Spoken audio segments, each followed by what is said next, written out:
Welcome to Max Premieres. Today we're going through the 10 best miniseries you can watch right now. From gothic horror to historical dramas, brutal westerns, and thrillers that keep you glued to the screen. Complete stories, no filler, with endings that actually feel finished. If you're looking for something you can binge over a weekend and feel totally satisfied afterward, this video is for you. But before we start, it would really help me a lot if you could take a moment to leave a like and subscribe to the channel. Thank you so much for your support. Number 10. The Fall of the House of Usher. Imagine this. A billionaire family that owns a corrupt pharmaceutical company starts dying one by one in brutal ways.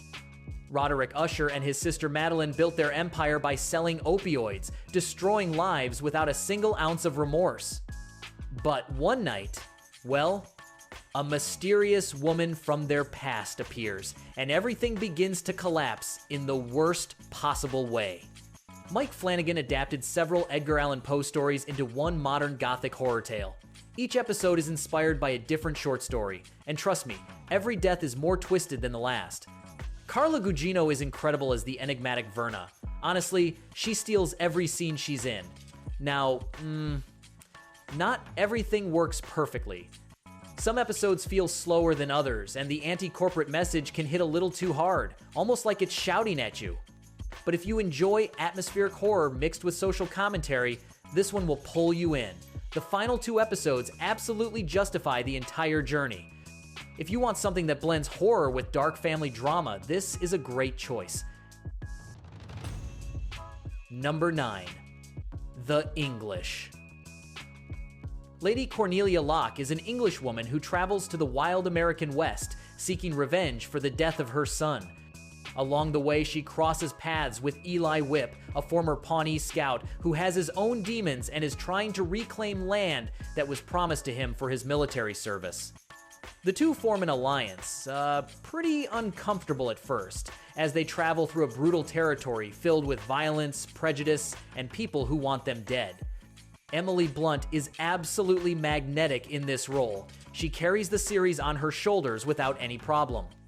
The cinematography is some of the most beautiful you'll see in a production like this, with landscapes that look like museum paintings. Now, fair warning, the pacing is slow, very slow. If you're looking for non-stop action like John Wick, this isn't it. But if you enjoy contemplative westerns with complex characters and a well-developed revenge story, you're going to love it. Chasky Spencer as Eli is a total revelation. Wow, he really deserves more recognition. The chemistry between the two leads works perfectly from start to finish. Number 8. A Spy Among Friends. Based on real events, this miniseries tells the story of Nicholas Elliott and Kim Philby, 2 British spies and lifelong friends who work together in intelligence. The problem begins when it's discovered that Philby was a Soviet double agent for decades. Imagine finding out that your best friend, the person you trusted most, has been betraying you this entire time. Oof, just thinking about it hurts. Damian Lewis and Guy Pearce are fantastic as the 2 spies. The tension between them is felt in every single scene. Now, just so you know, there's not a lot of action here. This is more about interrogations, psychological warfare, and the emotional cost of betrayal on a very personal level. Some people, well, will find it boring because they expect explosions and chases. But if you like espionage thrillers in the style of John le Carré, more cerebral than explosive, this one is absolutely for you. Anna Maxwell Martin also steals several scenes as the investigator trying to unravel the entire web of lies. It's the kind of series that stays in your head long after it's over. Number 7. Wayne. Meet Wayne, a 16-year-old teenager with a heart of gold and fists of steel. When his father dies of cancer, Wayne decides to recover the 1979 Pontiac Trans Am that was stolen from him years ago. He hops on a motorcycle with Dell, a girl he just met, who's running from her own dysfunctional family, and together they cross the country, leaving absolute chaos in their wake. This series is completely insane. Haha, I honestly expected nothing, and it totally surprised me. It's violent, funny, emotional, and completely unpredictable all at the same time. Mark McKenna and Ciara Bravo have amazing chemistry as Wayne and Dell. They just work incredibly well together. Now, sometimes it goes a little too far with the vulgar humor, and a few scenes are way too exaggerated for their own good. But the heart of the story is genuine, and you can really feel it. It's like Bonnie and Clyde if they were 16 and from Massachusetts, you know? If you're looking for something totally different from everything else on streaming, this is exactly what you need.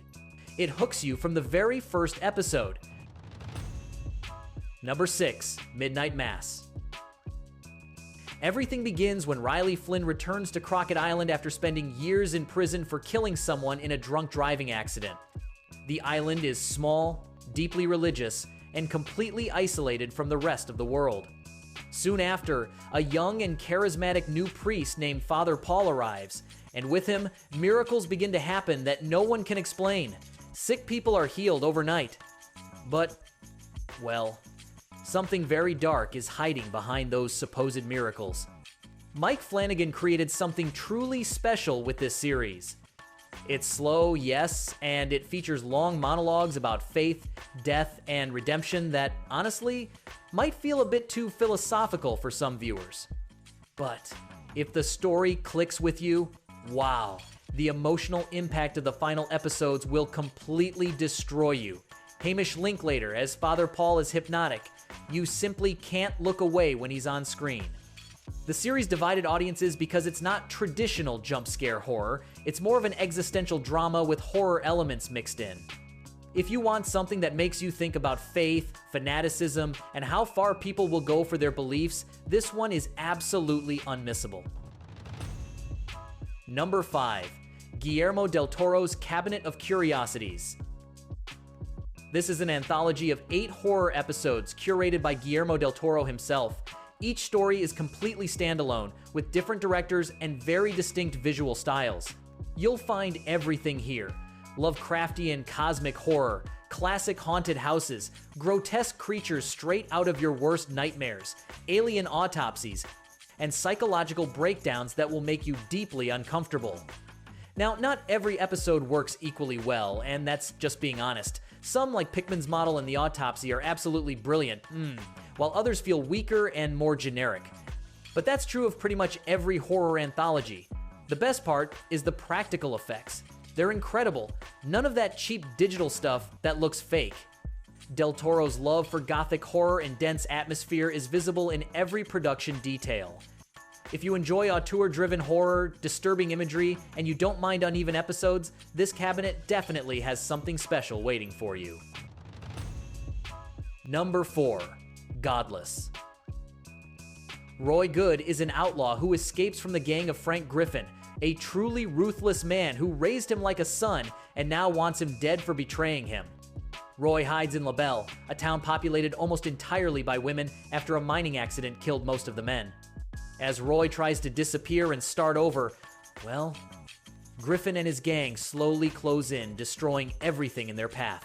Jeff Daniels as Frank Griffin is genuinely terrifying, a brutal, religious villain who truly believes he's doing God's will while slaughtering entire towns without remorse. The cinematography is stunning. Oof. Those Old West landscapes completely transport you to another era. Some people feel the pacing is uneven and that there are too many subplots pulling focus away from the main story, and honestly, they're not wrong. But when the final confrontation arrives, wow, every minute invested feels completely worth it. If you enjoy westerns with complex characters, strong female leads, and unforgettable villains, this one is absolutely essential. Number 3, Griselda. The story follows Griselda Blanco, the Colombian drug trafficker who transformed the cocaine trade in Miami during the 1970s and 80s. She arrived as an immigrant fleeing an abusive husband with her young children and, well, ended up becoming the godmother of cocaine, one of the most feared and ruthless criminals of her era. The series shows her rise from absolute nothing to controlling a multi-million-dollar empire through extreme violence and sharp intelligence in a world dominated by men who constantly underestimated her. Sofia Vergara is completely unrecognizable in this role. Honestly, no one expected this transformation. It earns its place in the top 3 because she pulls off something very difficult, making you care about a character who is essentially a monster with no real redemption. The physical and acting transformation is impressive. Wow, she truly doesn't look like the same person. Now, the series does have clear flaws. At times, it glorifies violence too much, and the pacing feels uneven in the middle episodes. But as a portrait of limitless ambition and the personal cost of building an empire on blood and bodies, it works very well. If you liked Narcos, this feels like the perfect companion piece. Number 2. A friend of the family. This true story is so disturbing, it's hard to believe it actually happened. Robert Berchtold was a close family friend of the Brobergs, so close that everyone trusted him completely without suspicion. He managed to kidnap their daughter Jan, not once, but twice, across different years, manipulating the entire family for a long time, using incredibly sophisticated psychological tactics. The series shows how a predator can exploit absolute trust, religion, and emotional manipulation to control people who genuinely believed he was their best friend. Jake Lacy as Berchtold is absolutely chilling, oof. He makes you fully understand how someone like this can operate for years without raising suspicion.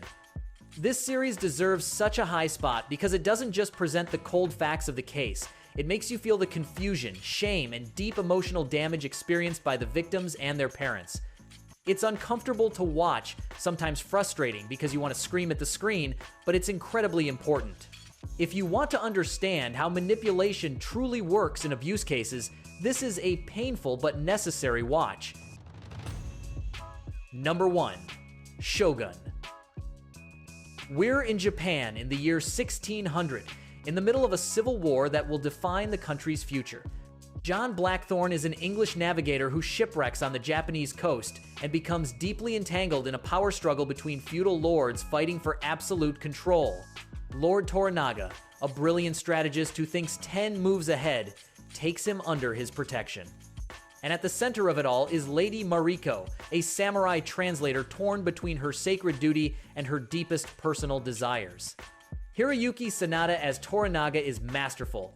You simply can't take your eyes off him whenever he appears. Anna Sawai as Mariko, well, she breaks your heart into 1,000 pieces. The production quality is some of the most impressive you'll ever see on television, with deep respect for Japanese culture reflected in the costumes, architecture, and dialogue. It's no coincidence this takes the number 1 spot. It won 18 Emmy Awards, breaking historic records. This is political intrigue on the level of Game of Thrones, but with samurai, honor, and unbreakable codes. Yes, the pacing may feel slow for some, and most of the dialogue is in Japanese with subtitles.